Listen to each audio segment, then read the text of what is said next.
An unexpected roster change with only 2 weeks left in the regular season. Can't say this was on my bingo card for this week.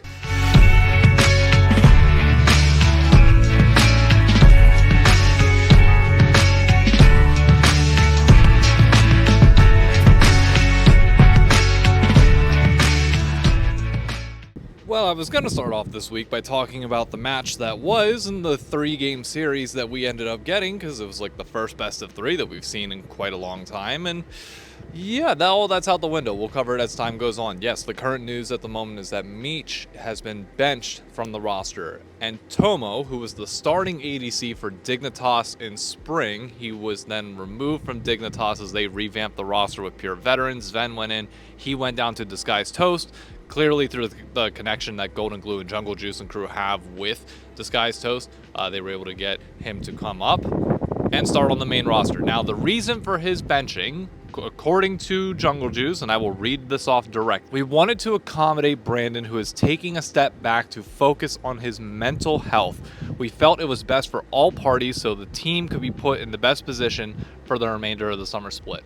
Now, I take that at a surface level, but I'm not going to lie to you. There was a contradictory tweet that Golden Glue put out that we kind of just have to talk about, that he's clarified, but I do want to call it out for being a very bad tweet. He said, "It's been a very stressful season, and we are doing everything that we can to support our guys, but we felt it was necessary to make a change." You know as damn well as I do, Golden Glue, that anytime that you say that, everything else after that becomes irrelevant. And that right there, that wording specifically, makes it look like he was benched for poor performance, in addition to obviously mental health, but more for performance than anything else. Like, we needed to make a change, and he seemed like he was. The rest of it, to finish it, Meech is still going to be part of the team, and I believe the addition of Tomo will make us stronger. And he clarified that somebody called him out, but the account was apparently private. He said, "To be clear, making a change means signing a 6th player so Meech has the time and space to rest and recover while still being part of the team." Dude, that doesn't read like that at all. I'm sorry, it doesn't. But assuming he had the best intentions, because I will always assume the best in people and not like that they're lying, covering up shit like that. Assuming this actually was done because Meech is struggling with mental health issues, that's fine. Like, there's really not much you can say on that. There is a broader point of concern to be had with the fact that Sniper put out a tweet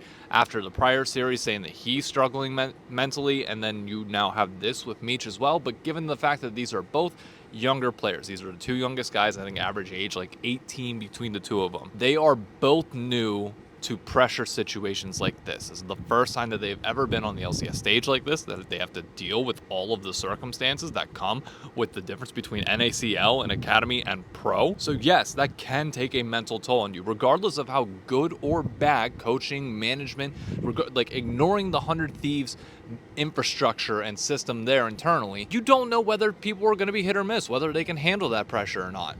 It's one of the things that when I talked to APA back in I think 3 or 4 weeks ago, like back before the break, he talked about how being older and coming into the LCS gave him the perspective of like, he understands how to work in these team environments, he understands the pressure and everything else that comes with it, so he's able to deal with it better. These guys are young, and by all means, if he needs to take a step away because like he's not able to handle the situation right now, fine. Perfectly fine. Nothing wrong with that at all. I would hope that management will say something, like Jungle Juice and Golden Glue, like just basically confirming like, hey, like just so you guys know, we are making sure that we take care of the players at all times, especially after the whole Danny situation from a few years ago. Obviously this is not that, and I don't want to draw comparisons, but like people will naturally do that on their own without you even saying or trying anything. Second, mental health gets brought into this, that is immediately going to be the red flag that people jump to. But I think on the next episode of the heist, we will probably get more information around this. They'll probably talk about it more in depth. I hope we get to hear from him personally, if he's still on the roster and he's actually taking a step back from mental health. Like,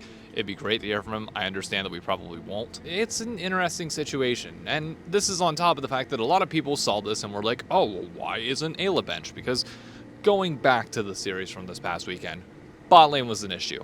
We knew coming into this series that bot lane had to at least be stable, which would allow topside and mid to try and get a win, and we just have not had that. Like, the sad reality is Meech and Ayla are playing so far below their spring level. Everybody's playing a little bit below due to the meta changes, and it seems like we're just not doing well with like the AP jungle and needing to have strong lanes. Like, that's never been us. We are more like point and click fight, team fight all around, like take whatever fight we can get and hand check people. So this meta where you need to be able to win lanes or at least go even, and we are falling so drastically far behind in bot lane matchups, it's like we're putting ourselves in unwinnable positions. So honestly, like prior to this news dropping, I was going to come on here and say like, yeah, we realistically kind of are in trouble for the rest of the split. Like if this is the performance we are going to be getting out of this bot lane, like lack of a better term, like now I can say it, we were screwed. Like we might be able to make it in the playoffs, but that was about it. And you were just praying for the best afterwards. Now, is simply bringing in Tomo going to change this? No, but it's at least a step in the right direction, because the series against FlyQuest, we once again saw those like moments out of Sniper, which you can buy into that, yeah, this roster might work long term. Like this is a guy that you can build around. He's got those pop-off plays, and while it came back to bite him in the butt in games 2 and 3 where Whippo did get the better of him, you at least still have those moments. So it shows that like he can do it and he can learn and go from there. River on AP junglers, like he at least can, like he can do the mechanics. Obviously he's got good hands. He was playing well for the most part of the series. Kind of entered a little bit at points, but like for the most part was fine. But the Zeri mid on Quid, I don't get that one. I get we were hyper fixated on making sure that we had an AD so that it would allow River to play an AP jungler, but dude, like that ain't his style. Like the more and more we see this split go on, like it's clear that like he's playing it at like a decent level, and even though game 1 was rough on the Zeri into the Lucian, he did bounce back in the other games, but like it's not the same as him on control mages or like an Akali or something that he could just go in and make play. The Yone's like one of the champions that like I think about with him, and it's like so good. But Yone obviously in the marksman, so the meta's not favoring our entire team right now and how we like to play, and we're not adapting quick enough. But the gaping hole in the bot lane was just getting obnoxious. So while I'm hoping for the best for Meech, and I'm hoping that by all means his mental health is taken care of and that he cares for himself over everything else, I am excited to see Tomo come in. I'm not gonna lie to you, with 2 series left in the season, this is honestly kind of exciting for me and kind of revamps a little bit of the hype that maybe we can get up to 4th and then worry about the rest from there. If we can just have a bot lane that goes even, fine, because our final 2 matchups are against both Immortals and Shopify Rebellion. Shopify Rebellion, their bot lane being one of the better in lane, but like overall definitely not like up there. And Immortals, Tactical, and Ole, they haven't really done all that much, so like I'm not really too worried about them. These are 2 series that realistically, if we want to prove that we can like try and fight FlyQuest for that spot, you have to 2-0 both of these.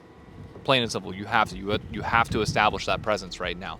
I know what some people are thinking, like, oh, 1 small roster change, does that really make that big of a difference?